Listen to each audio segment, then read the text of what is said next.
and I decided to run for Congress and was elected as Delaware's first woman and first African American. Spread the love, spread the joy, spread the humanity, spread the damn change. As I've always said, get your little piece of the history, get your little piece of the pie, but at the same time, help. An F-bomb. Help! Hey everybody, this is Dean FM, Dean Fraser, Milford, here for your creature. What?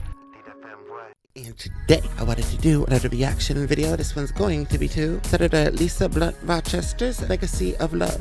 We spread the joy, we spread the peace. Oh, look, I put this right back up because I was taking a photo shoot with it earlier, but Legacy of, what does it say? Revolution of Love. She's so nice, so nice. Senator Lisa Blunt Rochester from the great state of Delaware. Hi. My earliest memories began in Philadelphia, where I was born. But it was really a lot about family. I had a dad who, I grew up in the 1960s, and so my dad was very much active in community. He was a social worker by training, but I had a grandmother who was a nurse, and another grandmother and grandfather who were union leaders. Had worked in a steel factory, and so for me, I think the timing, on the heels of the civil rights movement, the Black Power movement, the women's movement, the ecology movement. We didn't call it an environment, we called it ecology, give a hoot, don't pollute, things like that. I think those things shaped me into a person who cared about being a voice for those who maybe did not have a voice that was heard. Absolutely. That shaped me. When you're in that position, what inspired you to run for public office? I worked in government at different levels over the course of my career, but I never ran for anything in my life.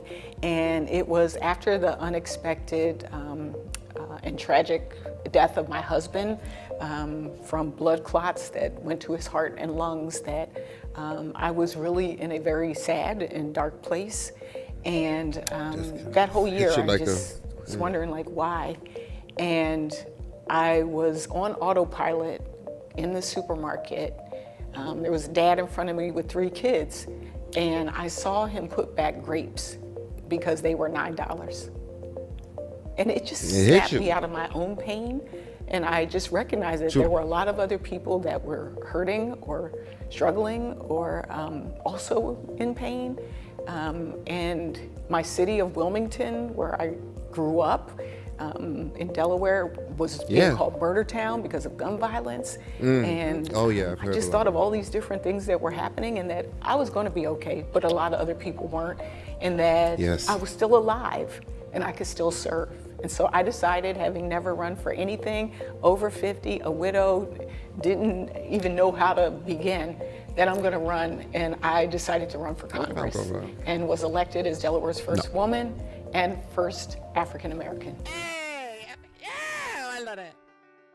I never wanted to forget what it felt like to be a young person, and I to this day recite a poem when I meet high school students and called Teenager that I wrote over 50 years ago, because I just didn't want to forget. And I think some of the lessons that I've learned and some of the things that I try to share is to, number one, know yourself. Yes. It's difficult. What did you love to be as a kid? What did you love to do as a kid? That's the core of who you are, the essence of maybe why you were put on this planet. So try to do it, even if you don't get paid for it. Ultimately, you might then get paid for it. Another thing is to say yes to things. I've lived and traveled to over 33 countries in the world. I've eaten food from different places, danced different kind of dances. I wish I could do that. I can't wait. Say yes to things. I've been able to travel to most of those places for free because I said yes to an opportunity. Another thing I'd say is do it afraid. When I ran for Congress, I was scared. Okay, that's true. I would do debates with lawyers. I'm not a lawyer. I've never been in a debate before. Because that fight or flight is some good. But prepare, and do it afraid. And then the last advice I would give is about love. Love yourself. A lot of times we speak very badly about ourselves. And say all the things we don't have or that we can't do. So if it means putting a Post-it up on a mirror every morning, find ways to love yourself, love other people, especially the people you don't like, and that might take different forms. Yeah. Love the planet. We are only here for a minute. And if you believe in God, love God. Everything flows from love. How we treat each other, what we do for each other, service, that's where it flows. For the sake of humanity, period. That's on. What do you hope is your legacy? My legacy is that I embodied love and that I spread love.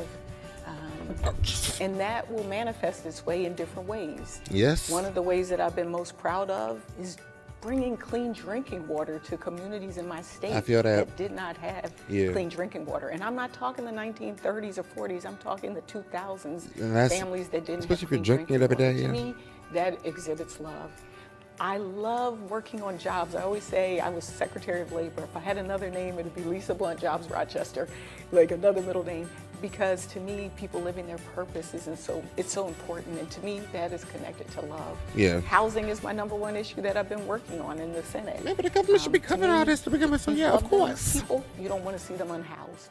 So I hope my legacy is a legacy of love. Thank you, sister. I love that so much. An F-bomb. That, my dear, was reacting to Senator Lisa Blunt Rochester's legacy of love. And I hope you have a nice day. Spread the love, spread the joy, spread the humanity, spread the damn change. As I've always said, get your little piece of the history, get your little piece of the pie, but at the same time, help. An F-bomb. Help. I have never felt better than when I started helping, volunteering, when I started like actually using my time volunteering, just going out to feed the birds, like things like this, acknowledging life and knowing that you are helping in some way, shape, or form, watering the damn plants. I personally feel that energy back, and I hope you have a nice day. Talk to you later. Bye-bye.